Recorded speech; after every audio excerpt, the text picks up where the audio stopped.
दोस्तों, मैं ध्रुव कुमार आपका स्वागत करता हूं द फाउंडेशन क्लासेज में। आज हमारा टॉपिक है भारतीय संविधान की प्रस्तावना या उद्देशिका।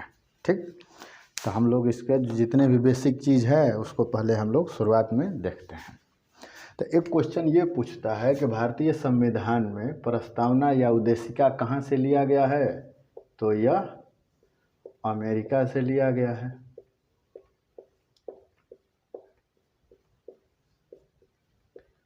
अमेरिका से लिया गया है। ठीक, केवल ये पूछा। तो दूसरा टाइप का इसमें क्वेश्चन पूछता है कि हमारे संविधान की प्रस्तावना की जो भाषा शैली है उसको कहाँ से लिया गया है। तो दूसरा टाइप का क्वेश्चन बनता है भाषा शैली को लेकर। तो भाषा शैली पूछा तो हम किसको टिक करेंगे, ऑस्ट्रेलिया को। ये दो बेसिक चीज़ याद रखना है। पहला क्या कि हमारे संविधान में प्रस्तावना किसकी देन है या कहाँ से लिया गया है, तो अमेरिका से। और दूसरा, प्रस्तावना की भाषा शैली क्या है, कहाँ से लिया गया है, तो ऑस्ट्रेलिया से। लेकिन प्रस्तावना का मतलब क्या होता है, तो ये समझने के लिए जैसे कोई भी बुक होता है तो उसका इंडेक्स देखते हैं हम लोग। तो इंडेक्स से पता चलता है कि अंदर कितने चैप्टर हैं, कितने अध्याय हैं, कितने टॉपिक हैं और क्या क्या है, उसके बारे में अपने को जानकारी मिलता है। ठीक, तो ठीक वैसे ही हमारे संविधान की प्रस्तावना बोलिए या उद्देशिका, ये भी वैसे ही है। इसको पढ़ने से हमारे अपने संविधान का उद्देश्य पता चलता है और संविधान की प्रमुख बातों का ज्ञान होता है। किससे, प्रस्तावना से। ठीक है। ठीक, तो एक चीज़ क्वेश्चन पूछता है कि प्रस्तावना से क्या क्या जानकारी मिलता है, तो दो तीन चीज़। क्या कि संविधान का उद्देश्य क्या है, संविधान का प्रमुख बातें क्या क्या हैं, और संविधान के लागू करने की तिथि का भी जानकारी मिलता है। ठीक है। तो हमको प्रस्तावना से क्या मिलता है, उद्देश्य, सत्ता का स्वरूप,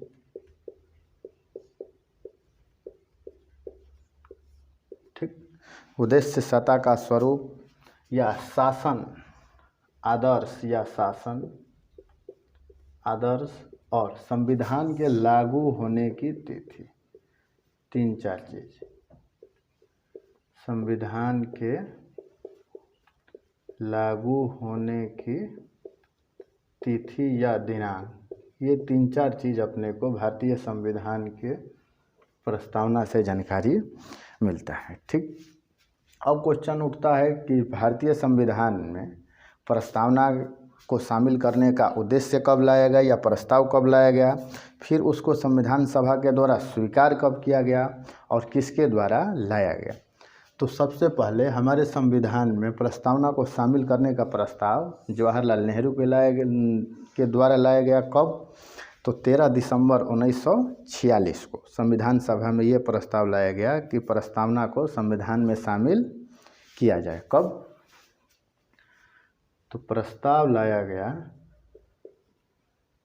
क्वेश्चन पूछा किसके द्वारा, तो जवाहरलाल नेहरू के द्वारा। क्वेश्चन पूछा कब लाया गया, तो 13 दिसंबर 1946 को लाया गया। कहाँ, तो संविधान सभा में। और इस संविधान सभा के द्वारा इसको कब स्वीकार किया गया, तो 22 जनवरी 1947 को संविधान सभा के द्वारा क्या किया गया, 22 जनवरी 1947 को संविधान सभा के द्वारा ये स्वीकार किया गया कि हमारे संविधान में भी क्या होना चाहिए, प्रस्तावना जैसी चीज़ होनी चाहिए। तो क्वेश्चन पूछ दिया कि भारतीय संविधान में प्रस्तावना की देन किसकी है, तो जवाहरलाल नेहरू। अब एक क्वेश्चन पूछेगा कि उद्देश्य प्रस्ताव या उद्देशिका प्रस्ताव संविधान सभा में कब लाया गया, तो 13 दिसंबर 1946। फिर पूछ दिया कि संविधान सभा के द्वारा उद्देश्य प्रस्ताव को कब अपनाया गया, तो 22 जनवरी 1947। ठीक, तो अभी तक हम लोगों ने क्या देखा कि संविधान में प्रस्तावना कहाँ से लिया गया, तो अमेरिका से। इस प्रस्तावना की भाषा शैली क्या है, कहाँ से लिया गया, तो ऑस्ट्रेलिया से। ठीक। और प्रस्तावना को पढ़ने से क्या किस किस चीज़ का जानकारी मिलता है, तो संविधान का उद्देश्य क्या है, शासन या सत्ता का स्वरूप क्या है, संविधान का आदर्श क्या है, और लास्ट चीज़ संविधान के लागू होने की तिथि का भी हमको जानकारी मिलता है।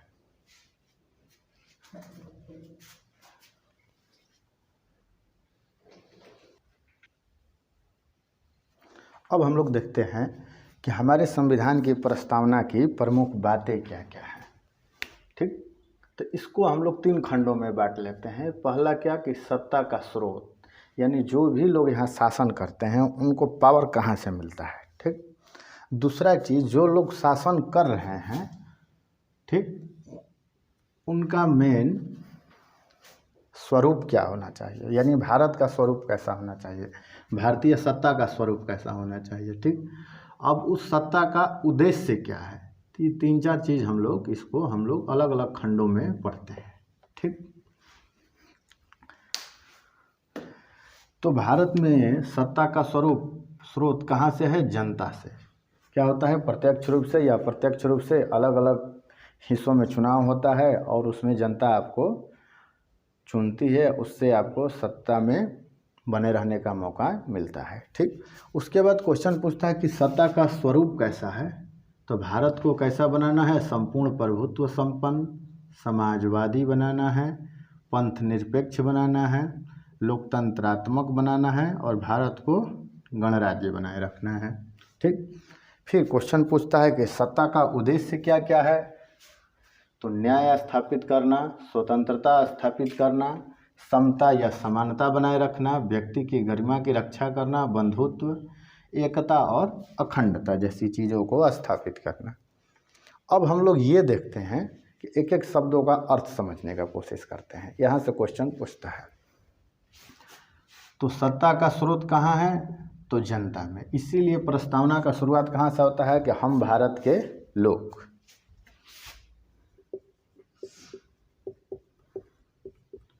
हम भारत के लोग से शुरू होता है। ठीक, इस बात का ध्यान रखना है। अब हम लोग जो सत्ता का स्वरूप है एक एक शब्द समझते जाते हैं। तो पहला हमारा क्या है, संपूर्ण प्रभुत्व संपन्न। संपूर्ण प्रभुत्व संपन्न।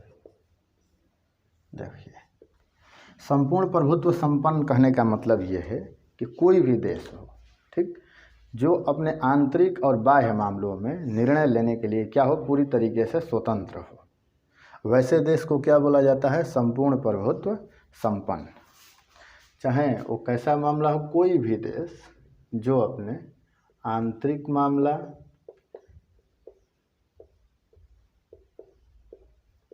या बाह्य मामला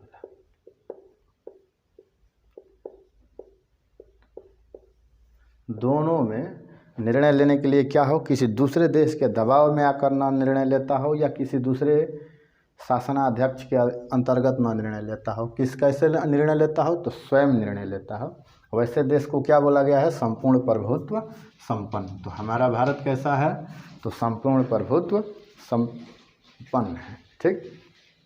अब हमारा दूसरा शब्द आता है क्या, समाजवादी।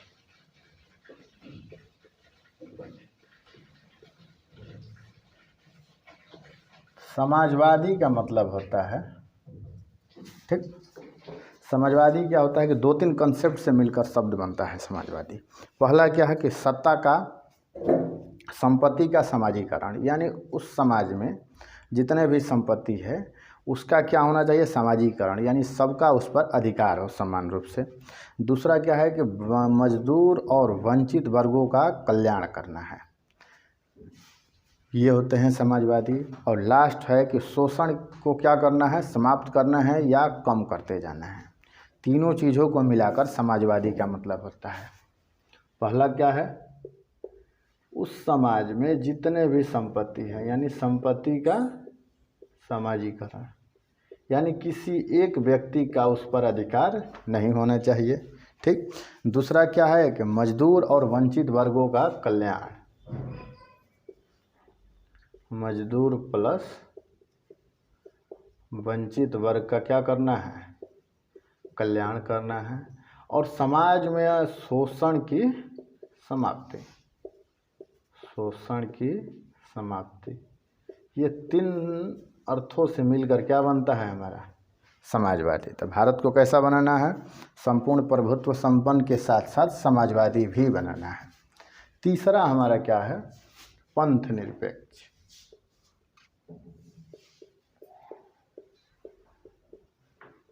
ठीक, तब इस शब्द का अर्थ हम लोग समझने का कोशिश करते हैं।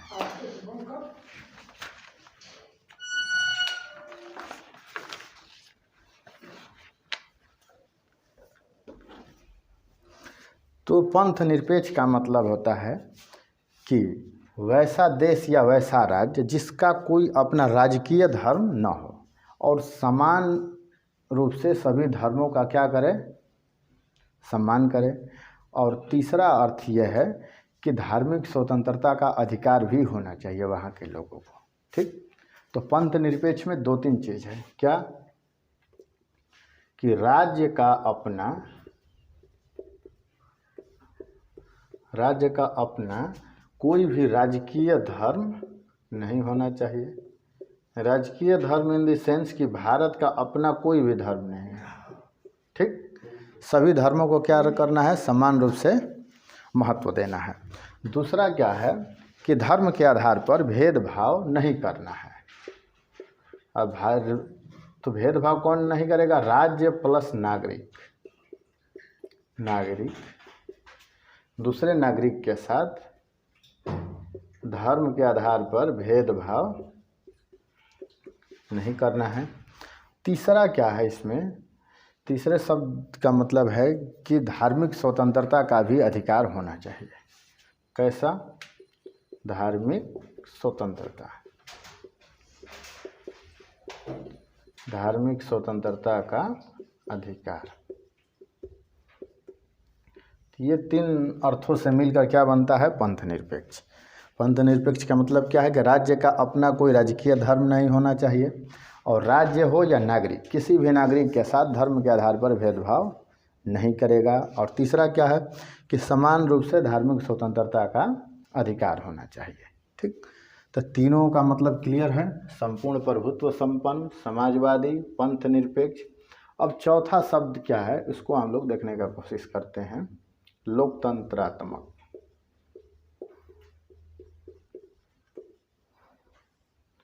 तो लोकतंत्रात्मक का मतलब होता है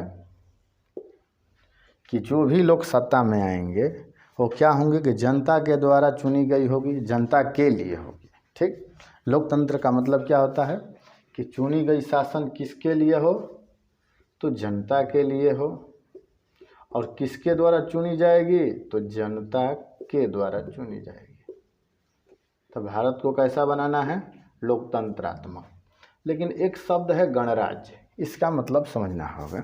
ठीक, गणराज्य का मतलब ये होता है कि कोई भी देश जहाँ क्या हो? संसदीय व्यवस्था है।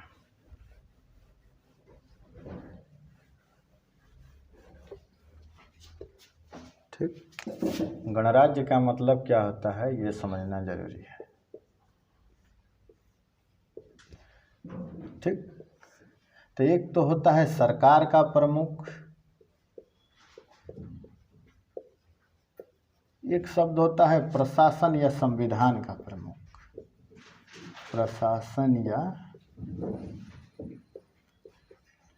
संविधान का प्रमुख। ठीक, तो जहाँ संसदीय व्यवस्था होती है वहाँ सरकार का प्रमुख कौन होता है? प्रधानमंत्री। ठीक, और प्रशासन या संविधान का प्रमुख कौन होता है? तो वहाँ का राष्ट्रपति। ठीक, लेकिन जो प्रशासन या संविधान का प्रमुख होगा वो कैसे बनेगा? तो चुनाव में हिस्सा लेगा, प्रत्यक्ष या अप्रत्यक्ष रूप से जनता उसको चुनेगी, तब वह क्या बनेगा? संविधान का प्रमुख बनेगा।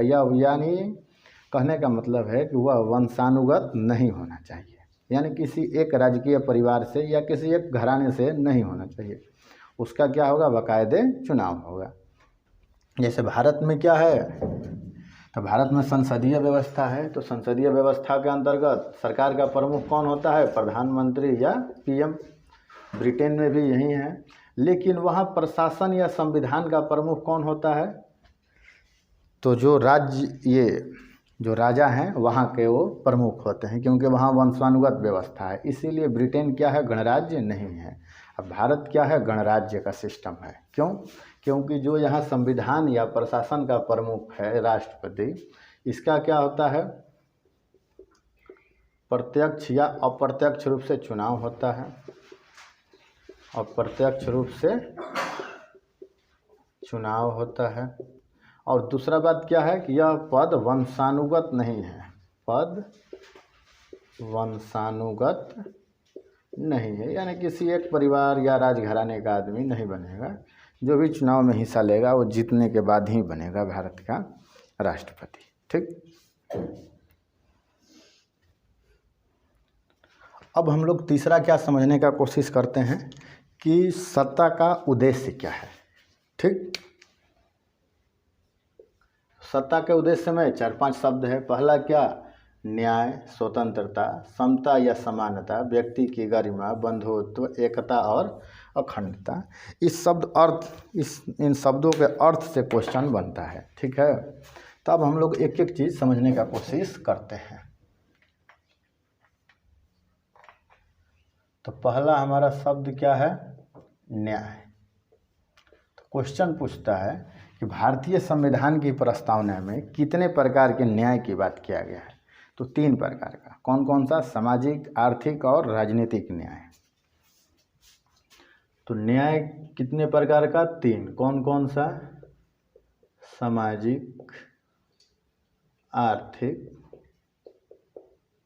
और राजनीतिक न्याय। क्वेश्चन पूछा है भारतीय संविधान के प्रस्तावना में कितने प्रकार के न्याय का बात किया गया है? तो 3 प्रकार का। कौन कौन सा? सामाजिक, आर्थिक और राजनीतिक। फिर क्वेश्चन पूछता है कि भारतीय संविधान के प्रस्तावना में कितने प्रकार की स्वतंत्रता का बात किया गया है। ठीक। तो स्वतंत्रता का जब उल्लेख होगा तो 5 प्रकार का। कौन कौन सा? विचार, अभिव्यक्ति, विश्वास, धर्म और उपासना की स्वतंत्रता की बात की गई है। तो स्वतंत्रता बोल दिया तो कितने प्रकार का? 5। कौन कौन सा? विचार, अभिव्यक्ति, विश्वास, धर्म और उपासना। ये 5 प्रकार के स्वतंत्रता की बात भारतीय संविधान में किया गया है। क्या आप किसी भी मुद्दे पर आप अपना विचार बना सकते हैं, उस विचार को अभिव्यक्त कर सकते हैं, उस विचार पर आप चाहें तो विश्वास कर सकते हैं या दूसरे के विचारों पर भी विश्वास कर सकते हैं। धर्म से संबंधित स्वतंत्रता की बात की गई है। और उपासना, आप जिस धर्म को मानते हैं उससे संबंधित जो भी उपासना है उसको करने के लिए आप क्या हैं? स्वतंत्र हैं। तो न्याय कितने प्रकार का? तो 3। स्वतंत्रता तो 5। अब क्वेश्चन पूछता है कि भारतीय संविधान की प्रस्तावना में कितने प्रकार की समता बोले या समानता? दोनों का मतलब एक ही है। कितने प्रकार की समानता की बात किया गया है? तो 2 प्रकार की। कौन कौन सी? प्रतिष्ठा की समानता और अवसर की समानता। कहने का मतलब है कि समाज में जितने भी लोग हैं सबकी प्रतिष्ठा क्या है? समान रूप से बताई गई है। और सबको अपना विकास करने का अवसर भी क्या है? समान रूप से है। तो 2 प्रकार के समता या समानता कौन कौन सी है? प्रतिष्ठा की समानता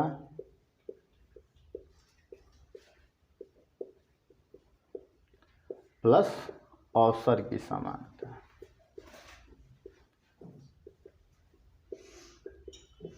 दो बातों का ध्यान रखना है। प्रतिष्ठा की समानता का मतलब कि चाहे कोई भी व्यक्ति किसी भी वर्ण से हो या किसी भी वर्ग से हो, सबकी प्रतिष्ठा समाज में क्या है? समान रूप से बताई गई है। और अवसर की समानता यानी अपना विकास करने के लिए सबको समान रूप से अवसर दिया जाएगा।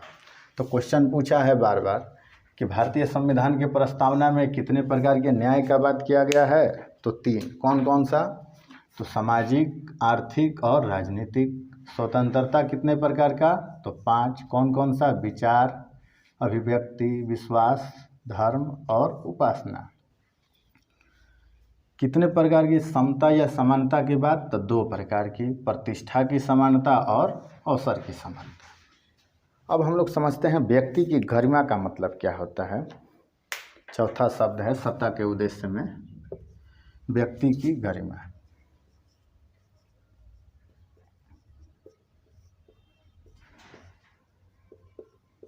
ठीक, तो व्यक्ति की गरिमा का मतलब होता है कि मानवीय जीवन जीने के लिए जो न्यूनतम आवश्यकता है, ठीक, वो आपको सरकार प्रदान करेगी। ठीक, तो व्यक्ति की गरिमा का मतलब क्या है कि मानवीय जीवन जीने के लिए जो न्यूनतम आवश्यकताएं हैं उसको उपलब्ध कराने का उद्देश्य किसका है? तो सरकार का है।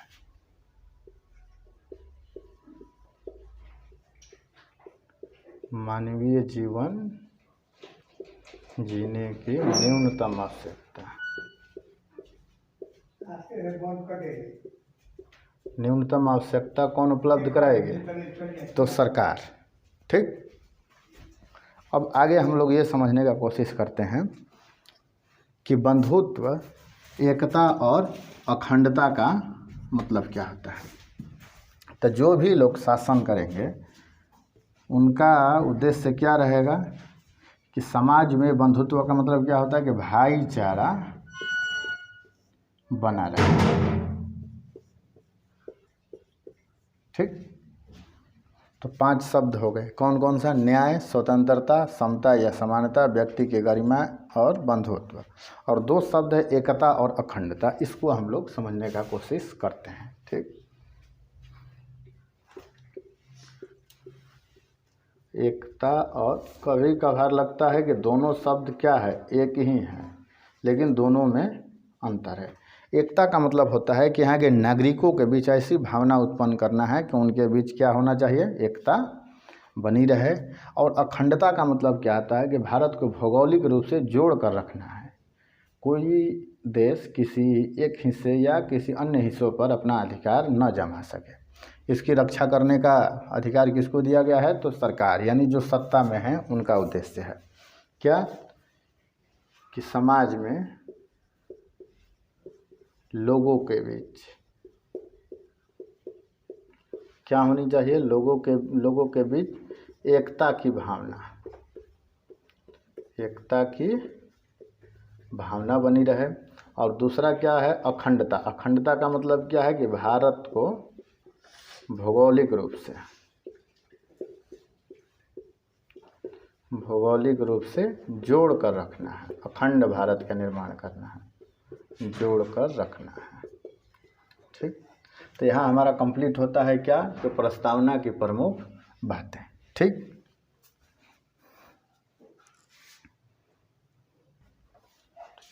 अब प्रस्तावना से जुड़ी लास्ट टॉपिक हमारा क्या है? यहाँ से क्वेश्चन पूछता है। ठीक, तो जब संविधान बनकर तैयार हो गया तो उसमें प्रस्तावना नहीं था। ठीक, प्रस्तावना को क्या किया गया? बाद में जोड़ा गया है। ठीक, तो यहाँ पर विवाद था कि प्रस्तावना को संविधान का अंग माना जाए या न माना जाए। ठीक, तो इसमें कुछ मुद्दा है जिसको जोड़कर क्वेश्चन पूछा है। एक है बेरूबारी विवाद। इसमें 1960 में ये घटना हुआ था, और इसमें क्या था कि सुप्रीम कोर्ट का क्या ऑर्डर था कि संविधान का अंग नहीं है। कौन? प्रस्तावना। और जब वो संविधान का अंग है ही नहीं तो उसमें संशोधन करना क्या था? मुश्किल था। किस मामले में निर्णय लिया गया सुप्रीम कोर्ट के द्वारा? कि बेरूबारी विवाद 1960 में सुप्रीम कोर्ट का क्या निर्णय था कि प्रस्तावना संविधान का हिस्सा नहीं है।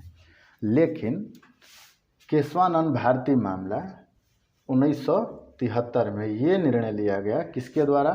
सुप्रीम कोर्ट के द्वारा, कि प्रस्तावना संविधान का अंग है। ठीक, जब ये निर्णय लिया गया कि प्रस्तावना संविधान का अंग है तो अब इसमें क्या होने लगा? कुछ संशोधन करने का निर्णय लिया गया। ठीक, तो जो चीज़ संविधान का अंग है उसमें संशोधन हो सकता है। अब इसी को देखते हुए जब ये निर्णय ले लिया गया कि प्रस्तावना संविधान का अंग है तो उसमें संशोधन हुआ। और पहली बार संशोधन कब हुआ? तब 42वें संविधान संशोधन 1976 के द्वारा। तो क्वेश्चन पूछता है कि प्रस्तावना में पहली बार या एकमात्र संशोधन कब हुआ? तो 42वें संविधान संशोधन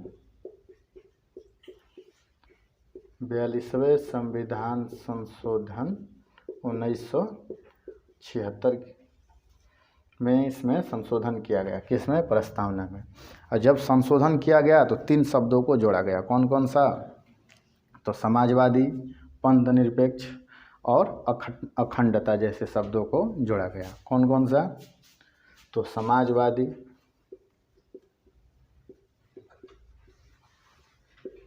पंथ निरपेक्ष और अखंडता। इन 3 शब्दों को कब जोड़ा गया भारतीय संविधान के प्रस्तावना में? तो 42वें संविधान संशोधन 1976 के द्वारा। तो यहाँ पर हमारा संविधान की प्रस्तावना क्या हुआ? समाप्त हो गया। ठीक। अगर आपको ये वीडियो पसंद आ रहा है तो आप लाइक करें, हमारे चैनल को सब्सक्राइब करें। ठीक। और वीडियो देखने के लिए धन्यवाद।